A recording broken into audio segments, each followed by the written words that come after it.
십계명을 이제 본격적으로 이제 말씀을 드리는데요. 12절 말씀에 하나님이 내게 명한 대로, 이건 이스라엘 백성들에게 있어 안식일 제도는 전혀 낯설지 않은 것이다 이 말이에요. 하나님이 너에게 명했던 대로 너희들 잘 알고 있지 않느냐? 왜냐 그러면 안식일은 천지창조 이후에 에덴 동산에서부터 계속 지켰거든요. 그러니까 이스라엘 백성들은 이러한 현상들이 아무것도 어색하지 않고, 또 더 나아가서 이제 호렙산에서 즉 십계명을 반포할 때 모세가 이제 안식일을 아예 법적으로 분명하게 정했기 때문에 사실 이제 안식일 제도는 이스라엘 백성들에게는 아주 낯설지 않다, 아주 익숙하다. 익숙하기 때문에 그냥 하나님이 네게 명하신 대로 이렇게 해도 이스라엘 백성들은 잘합니다. 그렇죠? 그 다음에 14절에 보면은 내 딸이나 내 남종이나 내 여종이나 내 소나 내 낙이나 내 모든 육축이나 내 문 안에 거하는 객이라도 이렇게 표현하고 있거든요. 다 너와 같이 안식한다 이 말이에요. 그러니까 사람들은요, 사람들의 지위와 상관없이, 외적인 모습과는 상관없이 그 영혼이 다 동등합니다. 동일해요. 얘들이 사춘기 애들이 있지 않습니까? 사춘기 애들이 말을 듣지 않아요. 듣지 않으면, 근데 그것은 분명히 알아야 됩니다. 그게 사춘기이기 때문에 말을 안 듣는 게 아니고 그 아이가 죄가 많기 때문에 말 안 듣는 거예요. 우리는 어떤 우리 자녀가 초등학교 다닐 때는 너무 귀엽잖아요. 아직도 얘 같잖아요. 이제 그런 아이가 어릴 때 잠재해 있던 그 죄가 이제 사춘기 때 막 드러나는 거거든요. 그렇기 때문에 그것을 얘가 사춘기 때문에 또는 중2병이기 때문에 그렇겠지라고 넘어가야 됩니다. 그것은요, 그 아이에게 죄가 드러나고 있는 거예요. 죄가. 그럼 무엇을 해야 되냐? 죄를 억제시켜야 됩니다. 죄를 억제시켜야 되면 어떻게 해야 되느냐? 하나님 말씀을 어른들하고 똑같은 방식으로 들어야 돼요. 얘들은 얘들 방식대로 가르치고, 또 전반적인 어른 방식대로 가르치는 게 아니라 똑같이 이 아이들도 하나님 말씀으로 죄의 억제를 억제시키기 위해서 강력하게 하나님 말씀을 들어야 그 아이가 사춘기 때도 죄를 토설하지 않는 거예요. 그게 무슨 말이냐? 아이들도 비록 듣는 지식은 짧지만 하나님의 말씀을 듣는 방식은 똑같아야 된다. 왜? 영은 똑같으니까. 그 아이가 비록 지식은 짧아서 하나님 말씀을 들을 때는 그 단어가 무슨 뜻인지 잘 모르겠고 그 내용의 흐름을 잘 파악하지 못하기 때문에 얘들은 이렇게까지 할 필요 없습니다 라고 할 필요가 없다. 얘들도 똑같은 동일한 영혼을 가지고 있기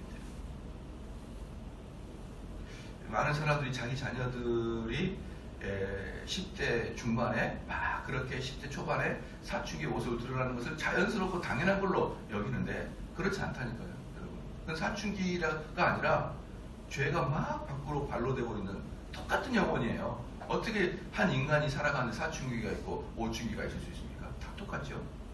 그 영혼에는 어릴 때부터 말씀을 주입을 시키든가 아니면은 그게 늦었다 그러면 그때부터라도 말씀으로 때려 부시고 까고 뭐 죽여놓고 숨 못 쉬게 해야 되고 이런 작업을 어릴 때도 청소년기 때도 동일하게 해야 됩니다. 동일하게. 왜? 같은 영혼이니까. 저는 항상 그걸 주장하고 있어요. 그 선교 가게 되면은 꼭 그 선교사님 마음속에 뭐라고 하냐면 이 선교지에 있는 현지인들 있잖아요. 이들을 우리 한국 사람보다 훨씬 낫게 취급해요. 말은 그렇지 않아요. 말은 그렇지 않은데 사실 그들이 사역하는 걸 보면은 한국에서 설교하는 거하고 비교도 안 될 수준도 안 된 걸 가르치거든요. 그리고 빵을 하나 주고. 그래서 저는 선생님한테 그렇게 말해요. 그들도 같은 영혼인데 이 정도의 설교를 가지고 이 정도의 선교 공부 가지고 뭘 그 사람의 영혼을 하나님 말씀에 무릎을 꿇으려고 그러느냐. 그 영혼이나 한국인 영혼이나 똑같단 말이에요. 그럼 어떻게 될까요? 강력한 말씀으로 두들겨 돼요. 그렇게 말하면 또 뭐라고 하냐면, 목사님 이 현지 언어가 안 돼서 못하겠어요 이렇게 얘기해요. 그러니까 제가 항상 이야기한 게 뭐냐면, 그러면 책을 그 나라 말로 번역해가지고 그대로 읽으란 말이에요. 그대로 읽으라. 예컨대 뭐 스펄전 설교를 그대로 읽든가, 로이존스 목사의 설교를 그대로 읽든가, 그대로 읽으라. 그럼 또 뭐냐면, 그렇게 번역된 책이 없는데요. 그렇게 나와. 그러면 뭐 어쩌란 말이냐. 그래서 저희가 돕고자 하는 것은 뭡니까? 책 번역이에요. 책 번역. 그날 현지어로 번역해가지고, 제가 항상 말합니다. 너희들 설교 만들지 말고, 너희들이 설교 만들지 말고 그냥 그분들 것 그대로 읽어줘라. 그 대신에 우리가 힘이 나는 데까지 책 번역을 좀 돕겠다. 그럼 그거 한 권 있으면 어때요? 몇 개월은 써먹을 수 있잖아요. 몇 개월은 그 나라 말로. 제가 왜 이런 그 생각의 시작점이 뭐냐? 그들의 영혼도 한국인들의 영혼만큼이나 양질의 설교를 줘라 이거예요. 양질의 설교를 줘야 그 영혼이 변하는 것이고, 그 영혼은 얘들이든지 10대든지 현지인이든지 원주민이든지 미국인이든지 다 똑같기 때문에 그래요. 그렇기 때문에 여기서 보면 뭡니까? 내 남종이나 내 여종이나 심지어 내 소나 내 낙이나 내 모든 육주격에도 내 문안에 임하는 객이라도 아무 일도 하지 말고 내 남종이나 여종과 같이 안식하게 할지니라. 그러면 여기서 안식이라는 것은 어떤 뜻이냐 그러면요, 단지 육체적인 휴식만을 이야기하는 게 아니에요. 영혼의 휴식까지 같이 이야기하는 겁니다. 영혼의 휴식까지. 육체적인 휴식뿐, 당연히 육체적인 휴식이 들어가겠죠. 그러나 영혼의 휴식이 들어가야 되거든요. 그 영혼의 휴식이 들어간다는 뜻이 무엇이냐 그러면, 하나님 말씀을 듣는다는 거예요. 하나님 말씀을 듣는다. 그게 영혼의 휴식입니다. 영혼의 휴식은, 우리 육체의 휴식이 뭡니까? 밥 먹는 거잖아요. 밥 먹고 쉬는 거잖아요. 그게 육체 휴식이듯이 영혼의 휴식도 밥을 먹어야죠. 그래서 청교도들은 주일을 뭐라고 했다고요? 말씀을 먹는 잔치라 했고요. 말씀을 사먹는 그런 마켓이다 그렇게 표현했어요. 그래서 주일날은 여기저기에서 설교나 설교 말씀이 이렇게 선포가 되고, 성도는 오랜만에 교회 와가지고 자기의 입맛에 맞는 말씀을 찾아 먹는 그런 시간이라고 표현하죠.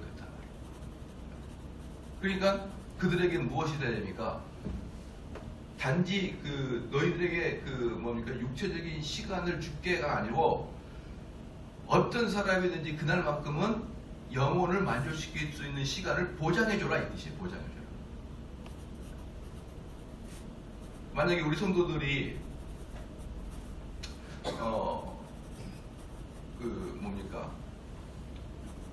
직장을 가질 때 월급이 보장이 돼서 들어와야 되지, 사장의 기분에 따라서 오늘은 내가 참 기분 좋다, 내가 1000만원 이렇게 주고 그 다음 달은 진짜 보기 싫으네 100만원, 그 다음에 더 베기 싫어서 나가, 이렇게 하는 고용 불안에서는요 사람들이 힘들어요. 그래서 고용이 안정된 뜻을 보니까 똑같은 수입이 규칙적으로 사장님의 마음과는 상관없이 들어올 때 플러스 고용의 안정성을 느끼잖아요. 그것처럼 기분 좋을 때는 주일날 하루 종일 가서 말씀을 들으라. 근데 이번에는 일이 너무 많으네, 이번에는 주일날 가지 마지, 이런 게 아니라 보장이 돼야 된다. 보장이. 주일날은 또 안식일날은 완전히 너희들이 말씀을 들을 수 있는데 보장이 돼야 된다. 이게 바로 안식일을 지키는 것입니다. 아시겠죠? 15절 말씀은, 너는 기억하라. 네가 애굽 땅에서 종되었더니, 이제 출애굽기에도 출애굽기 20장 11절 말씀에도 보면은 안식일을 준수하라는 말씀이 나오거든요.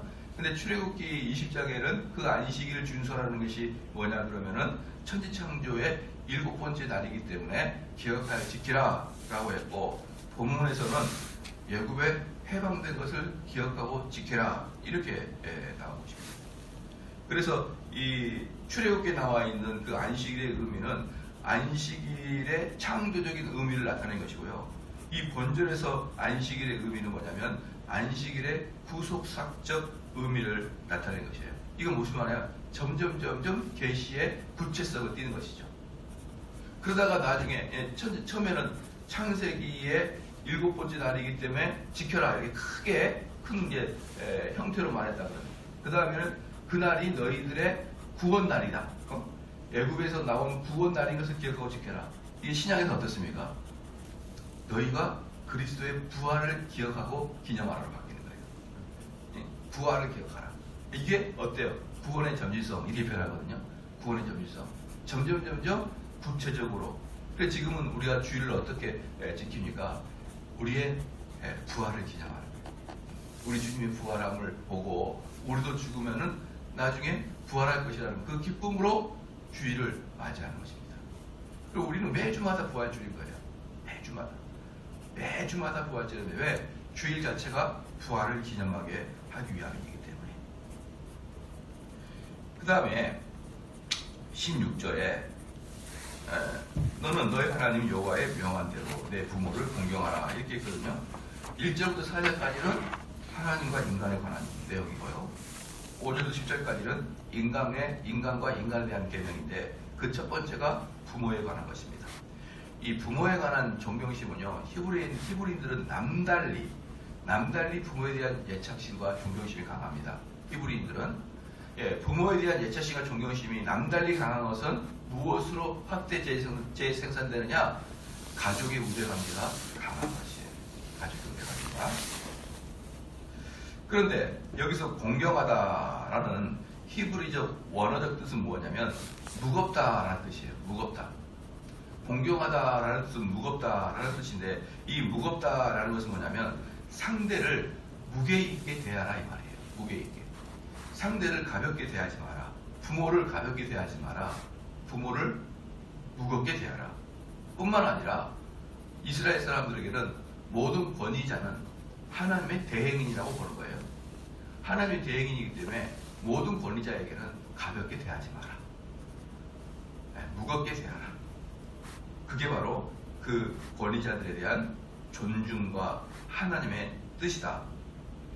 그래서 윗사람을 그렇게 공경할지 모르는, 즉 윗사람을 무겁게 대할지 모르는 그런 신령들은요 하나님을 가볍게 대하게 되어 있는 거예요. 왜? 이 땅에 하나님 보이지 않아요. 하나님 느껴지지도 않고 만져지지도 않습니다. 그 하나님이 이렇게 느껴지지도 않고 만져지지도 않는 그 하나님을 대행해서 누가 있습니까? 권위자들이 있는 거예요. 예를 들어서 봅시다. 부모님 권위자죠. 부모님은 당연히 권위자이기 때문에 하나님의 대행인 것은 당연한 거예요. 그냥 교회 목사님도 보십시오. 하나님 말씀을 대행하기 때문에 당연히 권위가 있는 것이에요. 국가 지도자를 보십시오. 국가 지도자도 하나님의 대행이에요. 예를 들어 보겠게요. 우리 성도들이 이 부모 또 교회 또 국가는 각자의 역할이 다릅니다. 각자의 역할이 따로 있어요. 교회는 우리 성도들의 마음속에 하나님의 법도를 알려주는 것이고, 그렇죠? 그러니까 존중해야 됩니다. 국가는 뭡니까? 국가는 여러분의 안전을 지켜주는 거예요. 국가는 가만히 보십시오. 다 하나님의 역할 아니에요? 교회가 어떻게 우리 성도의 안전을 지킵니까? 만약에 여러분이 에티오피아 갔다가 거기에 어떤 그 이상한 사람들한테 공산주의한테 잡혔어요. 그래서 이놈 데려가려면 10억을 내십시오라고 할 때 그걸 누가 가서 막아줍니까? 국가가 가잖아요. 국가가. 우리 부모도 못 가. 내 친척도 못 가. 사랑하는 내 친구도 못 가요. 심지어 교회도 못 갑니다. 오직 거기에는 국가가 외교주로 가서 건질 수밖에 없는 거예요. 그러니까 각자의 역할이 따로 있고 하나님이 그 역할에 맞는 하나님의 역할을 각자 분담해 준 거예요. 부모, 교회, 나라. 그렇기 때문에 우리는 어떻습니까? 위정자들을 존경할 줄 알아야 된다. 위정자들. 맨날 앉아가지고 저 나쁜 놈, 저놈 이렇게 하면 안 되는 거예요. 이렇게 하면. 저는 참 이 사람들이 왜 그렇게들 잘났나 싶어요. 왜 그렇게들 잘났나. 자기들은 뭐 얼마나 잘나서 그렇게 욕을 하고 있냐 이 말이에요. 물론 하나님의 법도를 떠난 것에 대해서는 분명히 지적할 필요가 있어요. 예컨대 동성애의 문제, 이런 문제 있잖아요. 또 우리 뭡니까? 학생 인권 조례 문제, 이런 문제는 위험 요소가 대단히 많고 더 나아가 하나님을 떠나는 거거든요. 왜 학생 인권 조례가 하나님을 떠나냐 그러면 우리 성경에는 분명히 자녀를 양육할 때 뭐라고 했습니까? 회초리로 계략을 체단하라. 회초리로 계략을 때려라. 이렇게 얘기했거든요. 왜? 사람은 타락한 존재이기 때문에 뭔가를 좋은 것을 가르칠 때는 사람들이 반항해요. 좋은 걸 받기 싫어해요. 원래 인간들 그러잖아요. 그래서 그게 확대 재생해서 가정에서는 부모가 자녀를 회초리 때리고 학교에서는 선생이 학생들을 회초리 때려야 돼요. 그래야 그게 교육이 되는 것입니다. 그런데 학생이 이거 전혀 없대요. 학교에서 강단에서 체벌권을 완전히 선생 손에서 뺏어버렸죠. 완전히 뺏었죠. 지금 속은 어떻습니까? 집안에서 부모로부터도 회초리를 뺏어버렸어요. 집안에 있는 부모로부터도요. 그럼 그 못돼 먹은 자녀를 무엇으로 양육하란 말입니까? 이게 바로 비성경적이고 성경을 멀찍이 떠난 정책이라 이 말이에요. 이러한 것들은 과감하게 대항을 해야 되죠. 과감하게. 그런데 매사 보면은 정치인들과 위정자들과 대통령을 요구하는 것이 무슨 지식인인 것처럼 착각을 하는 경우가 얼마나 많냐. 얼마나 많냐.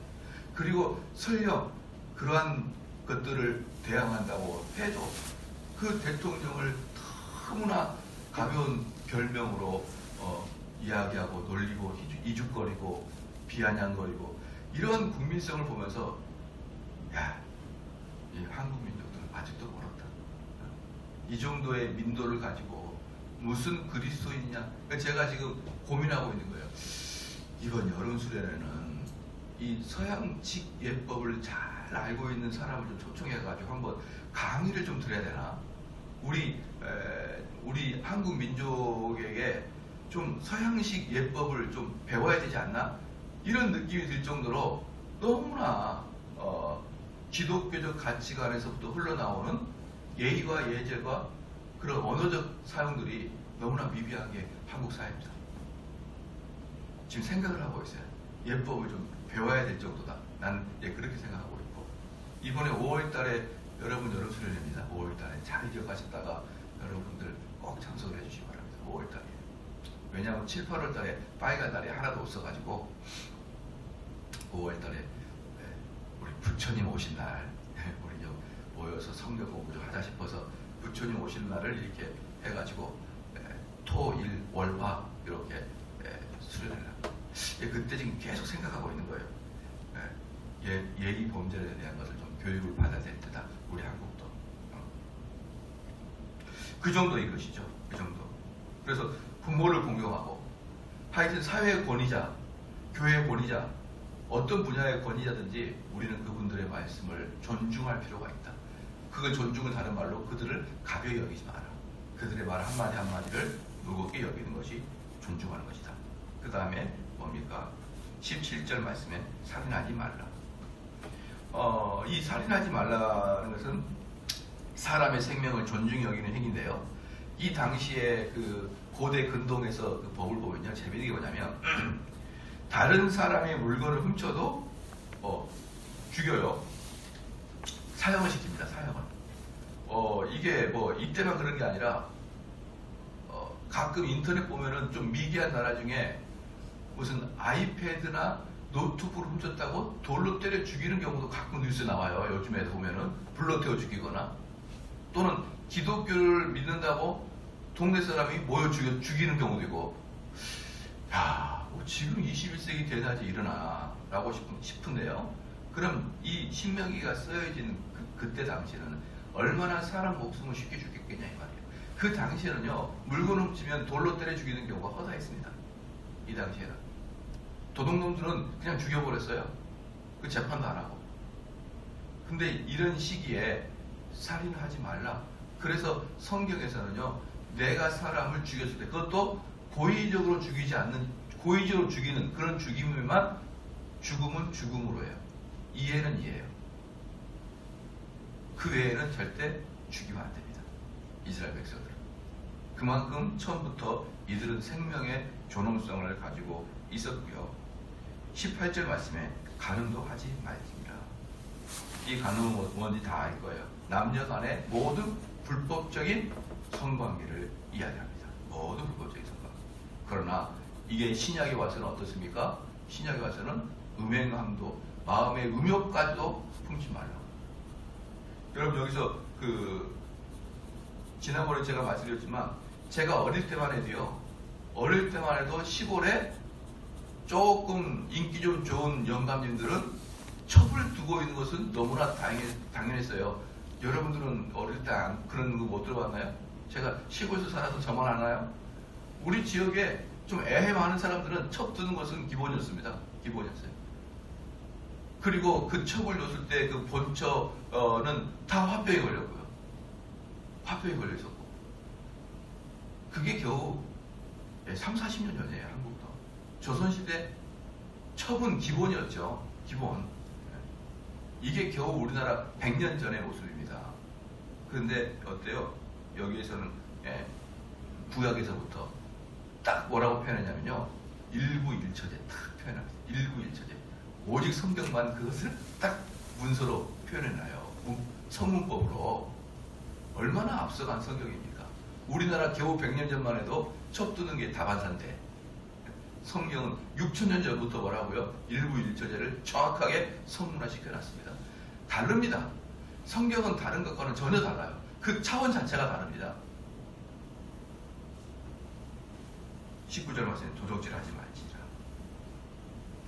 도적질은 이웃의 물건을 훔치는 것뿐 아니라 이웃의 권익을 사기나 협박 등을 통해 침해하는 것을 다 말합니다. 사람들은 누구나 자기 노동의 대가를 받을 권리가 있고요. 또한 그것은 다른 사람으로부터 박탈해서는 안 됩니다. 그러므로 이 계명은 금명과 검약을 장려하며 부지런한 자와 전략하는 자들을 무책임하고 게으른 자들로부터 보호하고자 하는 것이에요. 예를 들어서 보겠습니다. 이 부분이 바로 도둑질하지 말라. 이 부분이 공산주의에 대해서 상당히 경계할 겁니다. 왜? 공산주의는 열심히 하는 사람이나 열심히 안 하는 사람이나 뭐하고 있으니까 똑같이 받습니다. 그게 도둑질이에요. 그게. 나는 내가 일하지 않는 것에 대해서 일하지도 않았지만 더 많이 받고자 하는 게 도둑질보라 이 말이에요. 제가 한번 물어볼 테니까 여러분이 한번 대답을 해보십시오. 저는 열심히 노력을 해서 한 달에 2천만 원의 수익을 내는 사람이에요. 제가 열심히 해서 기술 개발하고 그래서 남들보다 더 좋은 걸 만들어서 그거 뭐 바이어들 만나러 다니면서 사람들 만나러 다니면서 그 열심히 해가지고 한 달에 2천만 원 버는 사람이거든요. 근데 내 옆에 있는 사람은 생활 자체가 게을러요. 뭐 개발도 안 하고 한 달에 100만 원 법니다. 나는 2천만 원 버는데. 근데 얘 100만 원 벌 때 가만히 보면은 외식도 다 하고 뭐 먹고 다 먹어요. 옷도 다 사 먹고. 그러니까 뭐 저축도 못 하고. 그러니까 뭡니까? 그런데 국가에서는 그 세금을 낼 때 소득세를 낼 때 누진세를 내서 저는 30%를 내게 하고 얘는 10%만 내게 해요. 그러니까 저는 2천만 원 버는데 30%의 세금을 낸단 말입니다. 얘는 100만 원인데 10%의 세금을 내요. 이것을 사람들은 합당하다고 생각하지만 한번 합리적으로 보십시오. 왜 2천만 원 번 사람이 30%를 내야 됩니까? 왜 내가 열심히 번 것을 모아다가 세금을 모아다가 열심히 하지 않은 애들에게 주냐 이 말이에요. 이게 도둑질보다 이 말 이게. 그것을 여러분 당연하게 생각하면 안 됩니다. 그건 일종의 도둑질보예요. 다른 사람 열심히 하는 돈을 비롯해서 열심히 하지 않는 사람들이 그 열심히 하는 사람들의 돈을 취득하여 누리는 것. 정말 옳지 않아요. 성경은 그런 것까지를 도둑의 영역으로 넣는 거예요. 내가 열심히 해서 일하지 않냐면 먹지도 말라. 바울이 그렇게 얘기했어요. 물론 사회적으로 아예 일할 수 없는 사람들도 있죠. 그런 사람을 돕는 건 당연한 거지만 자기의 나태함과 게으름을 통해서 가난해졌는데 그것을 여러 가지로 채피려고 하는 것은 도둑심보다. 그 다음에 20절에 내 이웃에 대하여 거짓 증거하지 말지라. 이것도 뭐 19절 말씀과 연결되어 있는 거예요. 연결되어 있다. 거짓 증거해서 어떻습니까? 다른 사람에게 피해를 주고 내가 그것으로 반사 이익을 얻으려고 하는 것이죠. 은근히 이 거짓 증거 안에는 뭐까지 포함되어 있는 줄 알아요? 숙덕거리까지 포함되어 있는 거예요. 숙덕거리. 왜? 나의 숙덕거리를 통해서 저 사람이 뭐가 되니까 손해를 보잖아요. 손해를 보고. 그리고 무슨 숙덕거림이든지 전부 다 과장되어 있는 거거든요. 무슨 숙덕거림. 최소한 팩트는 똑같아. 그 사실은 똑같아도 전달하는 사람의 표정과 억양에 따라서도 과장이 되게 됐습니다. 야, 걔가 주일날 교회 안 왔단다. 이거 하고 그 녀석이 주일날 교회를 안 왔단다. 이건 전혀 다르게 똑같은 사실을 이야기해도 눈빛과 억양과 어떤 내 제스처만으로도 과장되게 이야기할 수 있는 것입니다. 그래서 이렇게 말할 수 있어요. 그 사람의 이야기를 그대로 따오면은 흠잡을 게 없지만 그 분위기로 들어가 보면은 다르다 이 말이에요. 이런 것까지가 이웃에 대해 거짓인 거고요. 21절에 내 이웃의 아내를 탐내지 좀 말지니라. 내 이웃의 집이나 그의 밭이나 그의 남종이나 여종이나 그의 소나 그의 나귀나 물은 내 이웃의 소유를 탐내지도 말지니라. 자, 여기서 보면은 탐내지 말지니라. 마지막에 10계명이 탐내지 말지니라거든요. 그런 문제 한번 물어볼게요. 자, 1계명부터 10계명까지 배웠어요. 제일 지키기 어려운 계명이 뭘까요? 제일 지키기 어려운 계명. 몇 계명일까요? 3신? 탐심. 10계명, 10번째 계명. 맞아요. 1부터 9계명까지는 여러분 다 지킬 수 있어요. 간음 안 할 수도 있잖아요. 도적질 안 할 수도 있고, 거짓 증거 안 할 수도 있지만, 탐심은 어떻게 할 겁니까? 일어나는데, 아침에 자고 일어나면은 내 옆집에 있는 거 자꾸 탐나는데, 탐심은요, 절대로 못 지킵니다, 여러분들.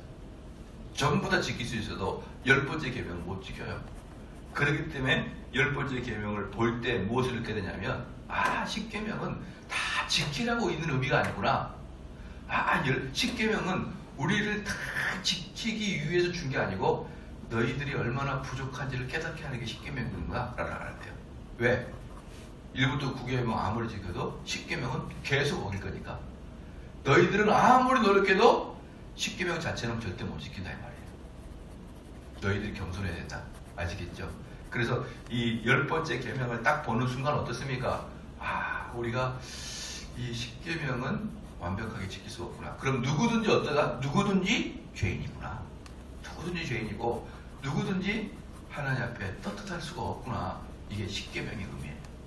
딱 10번째 계명에는 어떤 사람도 지킬 수 없는 것을 딱 줌으로 말미암아 이 10계명 전체를 너희들 절대 지킬 수 없다는 걸 보여주고 있고요. 그리고 이 10계명 10번째 계명 탐심이 1부터 9계명을 모두 어기게 합니다. 자기의 탐심 때문에 1부터 9계명은 다 어기게 되어 있는 거예요.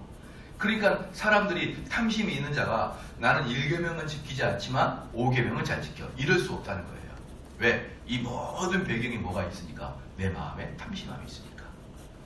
그래서 여러분이 10계명을 보면서 그 의미를 잘 기억하시기를 주로 축원합니다. 기도하시겠습니다. 하나님 아버지 참으로 감사합니다. 우리에게 10계명을 주신 그 의미가 무엇인지 잘 알게 하여 주심을 감사합니다. 특별히 우리가 여러 가지 계명들 중에 우리 마음속에 일어난 이 탐심이야말로 모든 10계명을 어기게 하는 가장 원초적인 것이라는 걸 깨달았사오니 우리는 항상 우리 마음을 하나님께 가게 하여 주시옵고 우리 속에 일어나는 각양 탐심을 말씀으로 억제할 수 있는 삶을 살게 하여 주시옵소서. 하나님 특별히 이 시간에 우리 최재신 집사님 주 앞에 귀한 예물 드렸나이다. 주여 우리 집사님 아픈 많은 부분 있습니다. 정말 그 고통 속에서 여전히 계시는데 주여 그 아픔을 치료해 주시옵고 고통을 감해 주시옵고 하나님 아버지 회복한 상태가 될 수 있도록 은총 내려 주시옵소서. 아픈 부위에 성령의 능력이 임하여서 그 고통에 회방하게 하여 주시옵고 정말 그 고통으로부터 이제 하나님을 만나는 기쁨과 즐거움의 장소가 될 수 있도록 하나님 역사하여 주시옵소서. 오늘 하루도 살아갈 때 하나님께 영광 돌리는 삶을 살게 하여 주시옵고 예수님의 이름으로 기도합니다. 아멘.